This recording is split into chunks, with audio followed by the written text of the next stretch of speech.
పక్కా plan ప్రకారమే YCP senior నేత అంబటి రాంబాబు ఇంటిపైన దాడి చేశారు అని మాజీ మంత్రి గుడివాడ అమర్నాథ్ రెడ్డి ఆరోపించారు. తిరుపతి లడ్డూ పైన వాస్తవాలు బయటికి రావడంతో వైసీపీ నాయకులపైన దాడులు చేస్తున్నారు అని మండిపడ్డారు. సీఎం చంద్రబాబు, లోకేష్ ఆదేశాలతో ఈ దాడులు జరిగాయి అన్న ఆయన రాష్ట్రంలో లా అండ్ ఆర్డర్ అదుపులో లేదు అంటూ ఫైర్ అయ్యారు. ఈ కారణంగా రాష్ట్రంలో రాష్ట్రపతి పాలన పెట్టాలి అంటూ పార్లమెంట్లో వైసీపీ ఎంపీలు నిరసన తెలియజేస్తున్నారు అంటున్న గుడివాడ అమర్నాథ్తో మా ప్రతినిధి Bharat Kumar face to face.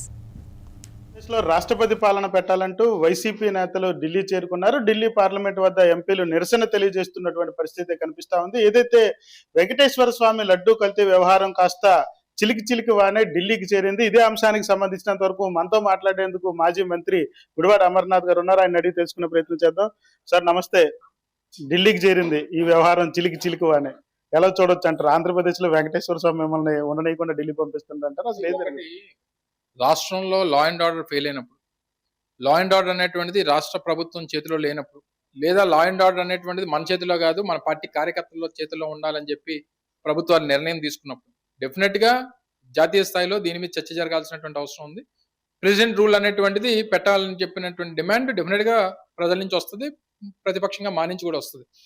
ఈరోజు ఇద్దరు మాజీ మంత్రులు ఇంట్ల మీద దాడులు చేసి, పెట్రోల్ బాంబులతో దాడులు చేసి వారి కుటుంబ సభ్యుల్ని సజీవదానం చేయాలనేటువంటి ఉద్దేశం, లేదా మాజీ మంత్రులను చంపాలనేటువంటి ప్రయత్నం జరిగినప్పుడు ఇంకా రాష్ట్రంలో సామాన్యుడి పరిస్థితి ఏంటి? సో ఇష్యూస్ ఏంటంటే మీరు అన్నట్టు రాష్ట్రంలో మేజర్ గా రెండు ఇష్యూస్, ఒకటి తిరుపతి లడ్డు వ్యవహారం, ఒకటి రెండోది గీతం భూముల వ్యవహారం. ఇవన్నీ జరుగుతున్నప్పుడు ప్రజల తాలూకా మైండ్ సెట్ ని ఈ ఇష్యూస్ నుంచి ఎలా డైవర్ట్ చేయాలనుకునేటువంటి దాంట్లో భాగంగానే ఈ ప్రొవకేషన్ అనేటువంటి స్టార్ట్ అయింది. నిన్న అంబటి రాంబాబు గారిని ప్రొవకేట్ చేశారు, వారిని కొట్టాలని ప్రయత్నం చేశారు, వారిని కారుని అడ్డగించేటువంటి ప్రయత్నం చేశారు, పోలీసుల దగ్గర ఉండి చేశారు. వారి ఇంటి మీద 7 గంటల పాటు దాడి జరిగింది. ఇంటి మీద 7 గంటల పాటు దాడి జరుగుతూ ఉంటే పక్కనే డిఐజీ కార్యాలయం ఉంది, ఎస్పీ కార్యాలయం ఉంది, బెటాలియన్లు ఉన్నాయి, అన్ని ఉన్నా సరే పోలీసుల దగ్గర ఇంట్లోకి తీసుకుని వెళ్ళి కొట్టించేటువంటి కార్యక్రమం చేశారు. సో ఈ పరిస్థితుల్లో రాష్ట్రంలో వచ్చినప్పుడు డెఫినెట్ గా ప్రభుత్వం, కేంద్ర ప్రభుత్వాలు దీని మీద రెస్పాండ్ అవ్వాలి. అత్యంత గొప్ప ప్రజాస్వామ్యం అని చెప్పుకున్నటువంటి మన దేశం గురించి ఈరోజు ప్రపంచ దేశాలు ఏం మాట్లాడుకుంటాయి, ఇటువంటి పరిస్థితులు ఉన్నటువంటి రాష్ట్రంకి ఏ రకమైన పెట్టుబడిదారులు వస్తారు, ఇవన్నటువంటివి ప్రజలు గమనిస్తా ఉన్నారు. ప్రభుత్వాలు గమనించి తక్షణమే రాష్ట్రపతి పాలన పెట్టాలనేటువంటి డిమాండ్ ఈ రోజు మా ఎంపీలు అందరూ కూడా చేస్తా ఉన్నారు.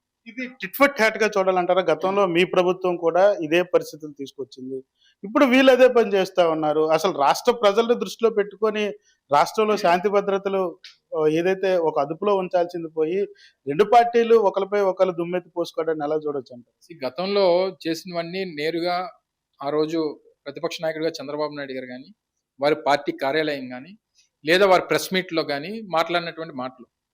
నిన్న రాంబాబు గారి ఇష్యూలో నీ ఇంటి మీదకి వచ్చి, లేదా నీ కారు మీదకి వచ్చి 100 మంది కార్యకర్తలు దాడి చేసి నీ తల్లిని చెల్లిని తిరుగుతా ఉంటే నువ్వు తిరిగి రెస్పాండ్ అవ్వకపోతే నువ్వు మానవజాతి ఎత్తినట్టే కాదు. అటువంటి రియాక్షన్ జరిగినాయి. అయినప్పటికీ రాంబాబు గారు పెద్ద మనిషిగా సరే జరిగిపోయింది, నేను ఆ మాట అనకుండా ఉండాల్సింది, అది కూడా అదేంటి, ఎవరైతే ఈయన అన్నారో ఆయన అన్నాడు ఆయన, కానీ వీళ్ళేం ప్రమోట్ చేసుకున్నారు, చంద్రబాబు నాయుడు అన్నట్టుగా ప్రమోట్ చేసుకుంటాం. సరే ఆయన అన్నాడో లేకపోతే ఇంకొకరిని అన్నారో అనేటువంటిది ప్రజలు గమనిస్తారు. వన్స్ ఆ రిగ్రెట్ ఫీల్ అయిన తర్వాత ఒకవేళ నిజంగా మాట్లాడినందుకు కేసు పెట్టాలంటే పెట్టి తప్పులేదు, అరెస్ట్ చేయాలనుకున్నా చెయ్యి తప్పులేదు. కానీ ఇంటి మీదకి వెళ్ళి దాడి చేసి ఇంటికి నిప్పి పెట్టేటువంటి కార్యక్రమం చేయడం దాన్ని ఎవరు సమర్థిస్తారు? ఆ సమర్థించేటువంటి కార్యక్రమం ఇప్పుడు ఉన్నటువంటి వారి కూటమి పార్టీల్లో ఉన్నటువంటి పెద్దలు చేస్తారా, లేకపోతే ముఖ్యమంత్రి చేస్తాడా? ఈరోజు రాష్ట్రంలో చాలా క్లియర్ గా చెప్తా ఉన్నా, స్టేట్ స్పాన్సర్డ్ టెర్రరిజం ఈ ప్రభుత్వమే స్పాన్సర్ చేసి ఈ రకమైనటువంటి లా అండ్ ఆర్డర్ ఇష్యూస్ ని క్రియేట్ చేస్తూ ఉంది. వారి ఇష్యూస్ ని డైవర్ట్ చేసుకునేటువంటి దానికి ఇవన్నీ ఒక బేస్ గా తీసుకుంటుంది అనేటువంటిది ప్రజలు అనుకుంటా ఉన్నారు. దీనికి వాళ్ళు డెఫినెట్ గా సమాధానం చెప్పేటువంటి రోజు వస్తుంది.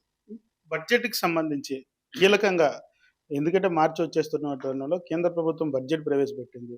ఆంధ్రప్రదేశ్కి సంబంధించినంత వరకు Polavaram project, Visakha steel plant, విశాఖలో ఉన్నటువంటి రైల్వే స్టేషన్, ఏదైతే Visakha railway zone, Kadapa steel factory, ఈ అంశాల ప్రస్తావన లేదంటూ కూడా ప్రజలు ఆలోచిస్తున్నటువంటి తరుణంలో ఇంత దుమారం చెలరేగదాన్ని దీన్ని డైవర్ట్ అంటారా? లేకపోతే అసలు మీరు కూడా ఎందుకు ఒక హోదాలో గవర్నమెంట్ కేంద్ర ప్రభుత్వానికి ప్రశ్నించే పరిస్థితి రావట్లేదు? దీని మీద మాట్లాడాల్సిన పరిస్థితి ఉంటుంది.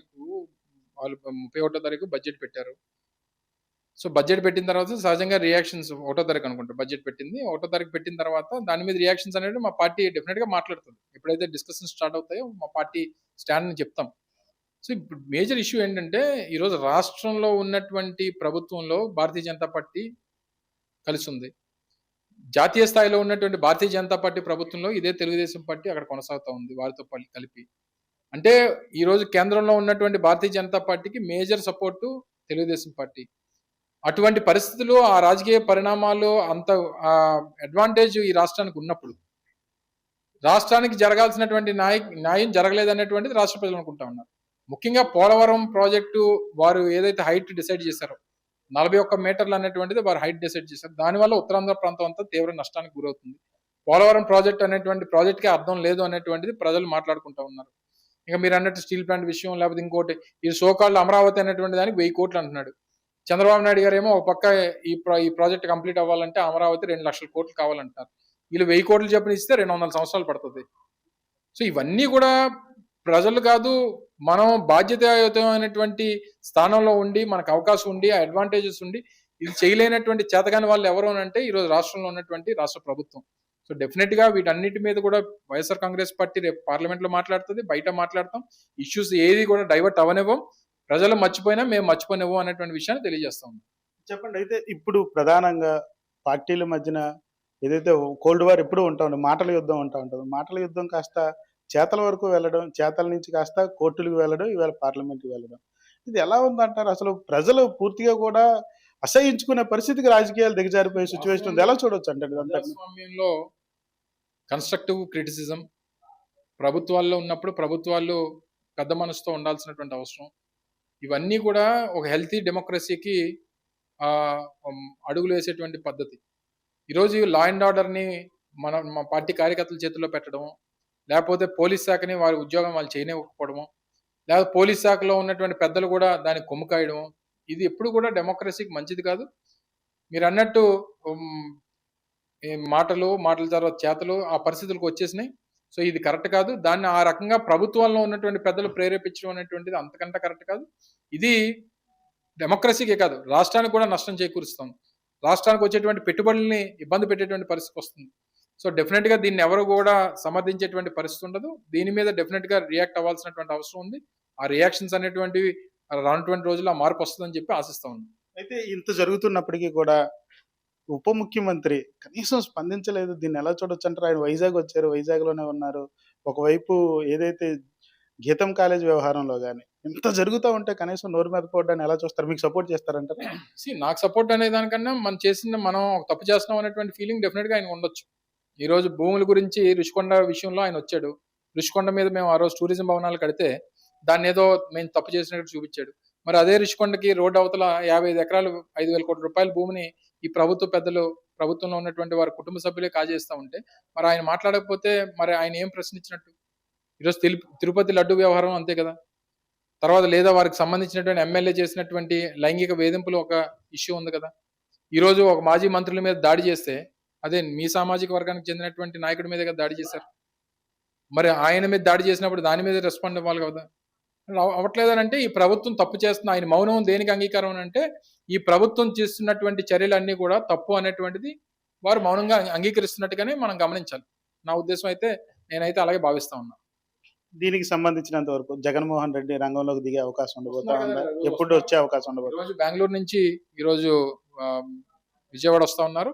రేపు మార్నింగ్ రాంబాబు గారు కుటుంబ సభ్యులని అందరినీ కూడా వెళ్ళి పరామర్శిస్తారు.